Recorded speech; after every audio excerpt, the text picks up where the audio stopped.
প্রথমবারের মতো জাতীয় দলে ডাক পেয়েছেন আব্দুল গাফফার সাকলাইন। এই পেস বোলিং অলরাউন্ডার অনেকদিন ধরেই আলোচনায়, যদিও তার ডাক পাওয়া অনেকের কাছেই চমক হয়ে এসেছে। সাকলাইন অবশ্য চমকে যাননি, তবে তার উচ্ছ্বাসটা যেন মাত্রা না ছাড়ায় সতর্ক করেছেন তার রত্নগর্ভা মা। দলে ডাক পাওয়ার খবর শুনে প্রথমেই মাকে কল দেন সাকলাইন। বাবা নেই, মাই তার পৃথিবী। সাকলাইন জানান, সত্যিকারে বলতে আলহামদুলিল্লাহ, আল্লাহ কাছে শুক্রিয়া যে আল্লাহ পাক, আমি নামটা দিয়ে খুব খুশি হয়েছি। আল্লাহ পাক যেমন একটা সুযোগ দিয়েছেন বাবা আম্মুর সাথে, যদি আমার বাবা নেই তাহলে আম্মুকেই প্রথম ফোন করেছিলাম। তো আম্মুর সাথে কথা হয়েছে, তারপরে ঢাকায় যেখানে আমি যার বাসায় থাকি ওনাদের সাথে কথা হয়েছে। মা সাকলাইনকে দিয়েছেন দামি এক পরামর্শ।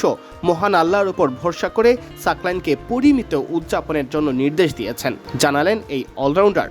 আম্মু একটাই কথা বলছেন যে বেশি এক্সাইটেড যাতে না থাকে, অনেক লম্বা যেতে হবে, সুযোগ যেতে এসেছে কাজে লাগানোর চেষ্টা করো, বাকিটা আল্লাহ পাকের ইচ্ছা। নিজেকে উজাড় করে দেওয়ার প্রত্যয় ব্যক্ত করে সাকলাইন বলেন, হ্যাঁ অবশ্যই, প্রত্যেকটা প্লেয়ারই চায় যে নিজের দেশকে রিপ্রেজেন্ট করতে। তো আমার ক্ষেত্রে কোনো ব্যতিক্রম না, যেহেতু সুযোগ পেয়েছি তো চেষ্টা করবো ইনশাল্লাহ আমি আমার দেশ দেওয়া, আর চেষ্টা করব যাতে টিম জিতে এই ইম্প্যাক্ট কন্ট্রিবিউট করতে পারি।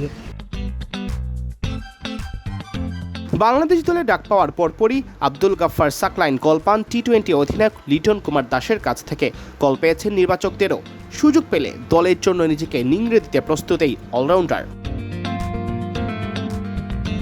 বিসিবির সভাপতি তামিম ইকবালের সাথে কথা হয়েছে কিনা জানতে চাইলে সাকলাইন উত্তর দিলেন, অধিনায়ক ও নির্বাচকদের কল পেয়েছেন তিনি।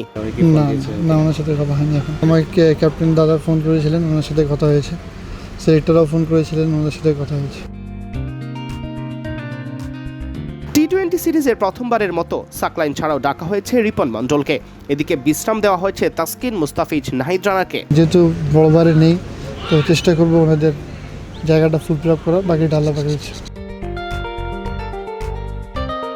সিয়াম চৌধুরী, বিডি ক্রিক টাইম।